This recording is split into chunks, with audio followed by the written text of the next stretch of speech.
إني ألقى الإيناس في صومي وصلاتي ودعائي للرحمن وجميع الطاعات. Right, so the first thing that needs to be understood is that as Muslims we see science as a positive thing. That is because we believe it attempts to come to terms with what we believe is God's natural creation. Also, unlike our Christian counterparts, we haven't had this sort of history where you have a massive divide between the religious institutions and science. Also, unlike our Christian counterparts, we haven't had to retreat in our hermeneutical approach. In other words, the verses that talk about the heavens and the earth, the verses that talk about the creations of the heavens and the earth and the things that God has, we believe, created, those verses, we maintain a literalistic account of those verses, and we haven't had to resort to metaphorizing those verses when they are clearly not intended as metaphors. Now, whilst Muslims will maintain that there is a close relationship between the Quran or Islam and science, we will also say there ought not to be a perfect relationship between the Quran, Islam and science. And this brings me to my main point, that science itself is not perfect. And I'm going to outline 2 reasons why I believe that is the case. Right, so the first point I want to make is what Thomas Kuhn called a paradigm shift. Now, science can undergo what is referred to as a paradigm shift. And a paradigm shift is literally not only do scientific facts change, actual scientific facts, but the whole framework through which these facts operate also change. Now, that happened at the time of sort of Newton / Einstein. So there was a shift, a complete paradigm shift from Newtonian physics to Einsteinian physics. That's an established reality, and people of philosophy of science will know this. Another example is the fact that you had the assumption that the universe always existed, and this is called steady state theory. And this moved to the expanding universe model, Big Bang / expanding universe model, which of course meant the following. It meant that at one stage the Quran contradicted science, because the Quran makes it very clear that the universe did indeed have an explicit beginning.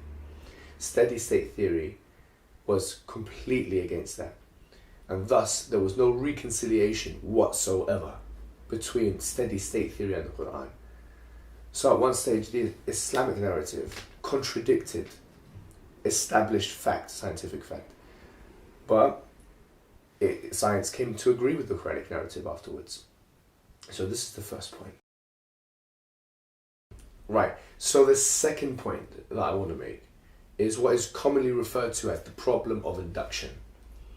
Now, induction attempts to make sort of broad generalizations on specific samples. Now, the problems of induction are many, which are sort of enumerated by David Hume. One of them is that it's very difficult to make estimations based on a select sample, or it's very difficult to make estimations based on past experiences, on future events. So these are all sort of problems that are associated with induction, and these problems cause deep and dangerous complications for those who see science, or the theory of evolution, to be more specific here and use a contemporary example, the theory of evolution as an absolute certainty that is not prone to any kind of change. Now, Muslims, unlike our Christian literalist, young earth creationist counterparts, we don't have to believe, for example, that the universe is only a couple of days old or a couple of thousand years old. We can come to the conclusion that the universe is X billion, whatever it is, years old. And we don't have any problem in rejecting things like adaptation or speciation, or the fact that dinosaurs, existed, or any of these things. But we clearly are under obligation to reject human evolution. Right, so bearing this in mind, I already have only 2 questions to ask someone who takes evolution as an unchangeable certainty or an ultimate truth, to which, if you can answer in the positive, only then can you quench my skeptical thirst. So the first question is, can you guarantee that there will be no paradigm shift in the field of biology, the like of which we've already witnessed in physics? That's the first question. The second question is, can you solve the problem of induction so that you can get enough sample evidences to make a complete generalization in evolution or human evolution in particular? These are my questions and that is my case. And I really want to ask you for a favour, really.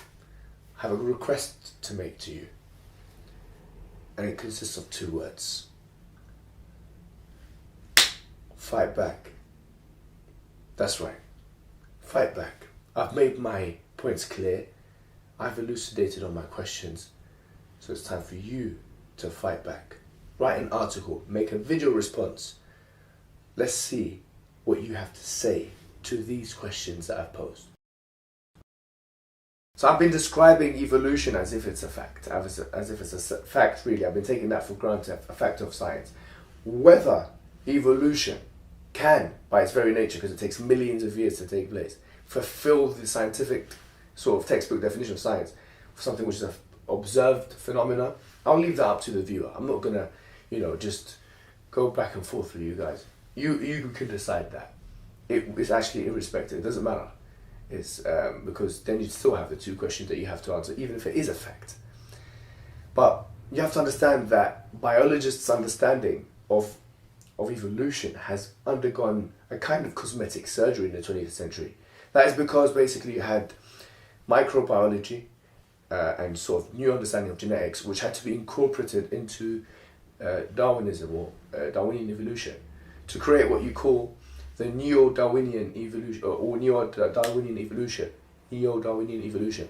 So as a result of these changes, one can actually come to the conclusion that evolution is evolving, is changing, is moving around. Even, if you look at the fossil record, because evolution, a big part of the theory of evolution depends upon the fossil record. And there have been massive changes as a result of the new discoveries, new fossil discoveries. So for example, Lucy, obviously discovered in 1974, is a fossil, and people had to, biologists had to come back to the drawing board, continuously go back to the drawing board and try and reconfigure the theory of evolution based on this new fossil. Another change that took place is the Neanderthal man. And now, instead of it being a new fossil that people have found, it's new classifications now. So Neanderthal man was our anatomical cousin, right? And then he was reclassified to being our anatomical brother. Even, to be honest, a very famous controversy within the early 21st century, you could say, or 20th/21st century, is the sort of controversy of Stephen Gould. So he made a theory or thesis called punctuated equilibrium, which is actually contrasted. It's a contrast to Neo-Darwinian evolution.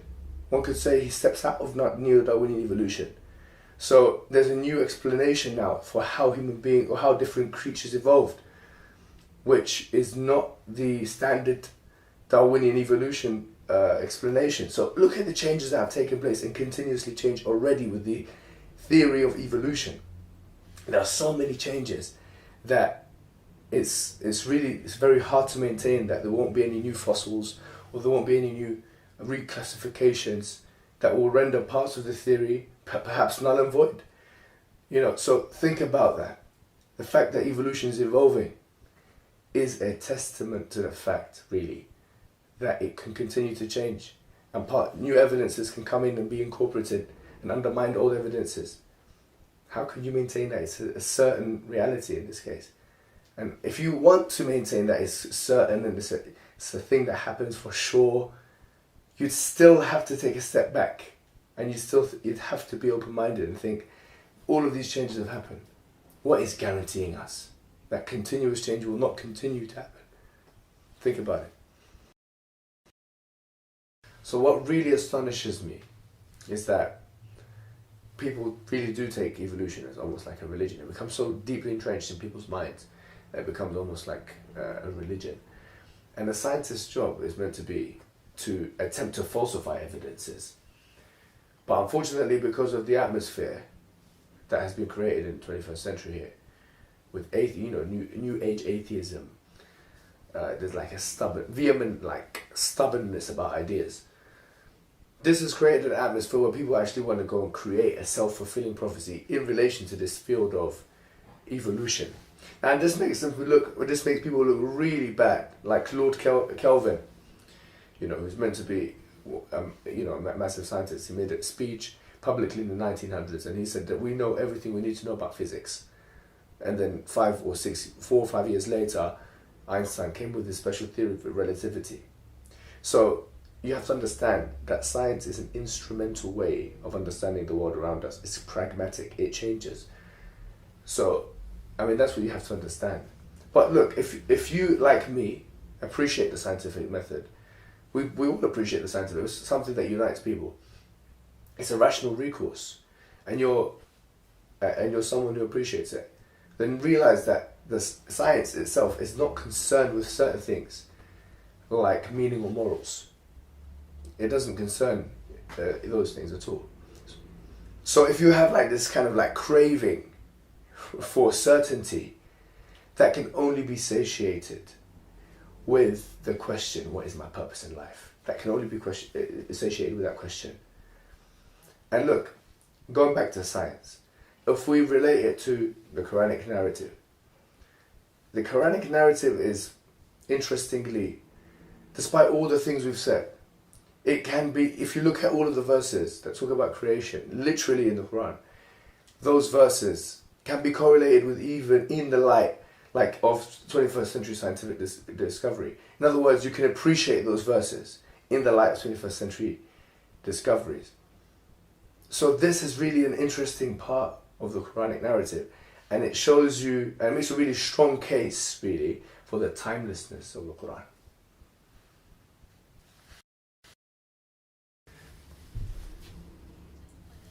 Are you going to subscribe? Or what? Huh? Are you going to just come on the channel and and not subscribe? You got to subscribe to the channel. ودعائي للرحمن وجميع الطاعات إني ألقى الإناس في صومي وصلاتي ودعائي للرحمن وجميع الطاعات